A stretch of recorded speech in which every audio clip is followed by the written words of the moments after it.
And now to bookmarks. Do you believe in life after religion? British author Carys Bray tries to answer this question in her second novel. Ayman Sikseck met her on her visit in Israel and found out that it's possible to still believe in miracles even after you stop believing in a religion. Here's more.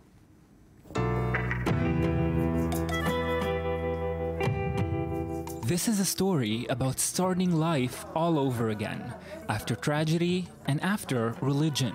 British author Carys Bray never thought she would grow up to question her faith as a Mormon.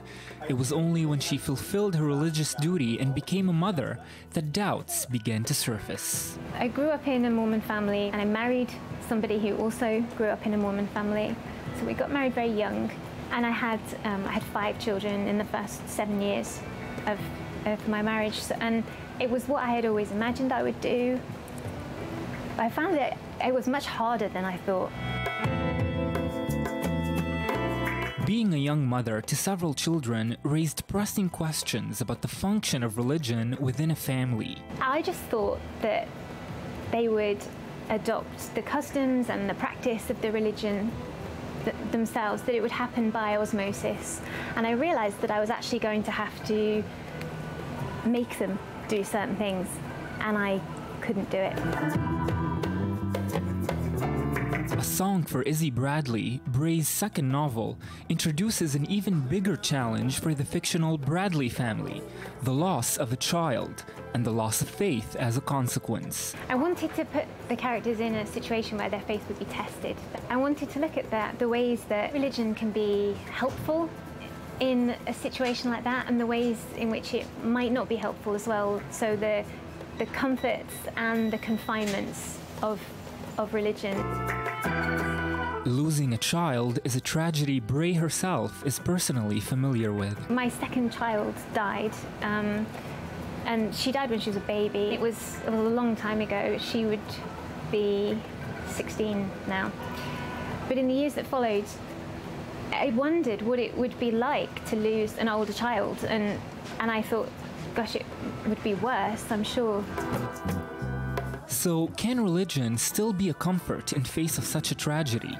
The answer, much like faith itself, is complicated. I personally don't find it comforting anymore, but I think it can be tremendously comforting. I did want to try and get that across as well, to show like the food arriving at the doorstep, and I think maybe that doesn't strike Israeli readers as anything unusual. Since I've been here, everyone's bringing food. But despite the communal support, Bray points out that the decision to leave religious practices behind can be difficult for the entire family. It's hard, even in your 30s, which I was when I left.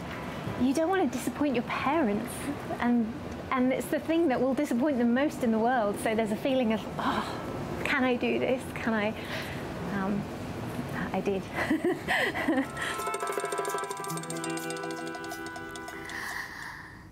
Yes, and with me right now, here's correspondent and author Ayman Sikseck. Good evening. Good evening, Lucy. You know, when a miracle happens in your life, don't you say, thank God? It's like, it goes like, usually it goes together. This or way. Thank you, whomever there is out there. The greater power. That's what we turn to in good situations, and usually in bad situations too. People get closer with religion. God hates me. Yes.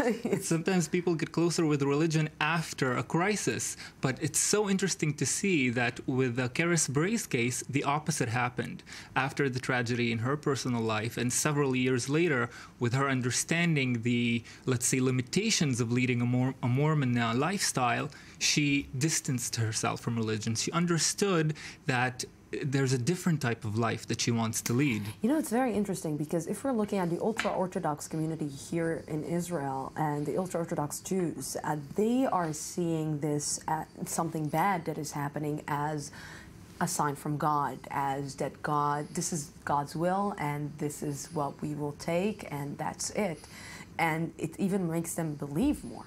That's right. And I think the really interesting point about this is how religions bring communities together. And she was talking about this as well, that the communal comfort in religion is such a big element. And that also helps with the situation that you just described. But I think what's the main question that is raised from her beautifully written novel, A Song for Issy Bradley, is can you reconcile faith with individuality? With being the one person who you are, your character, your sexuality, all the things that make you who you are.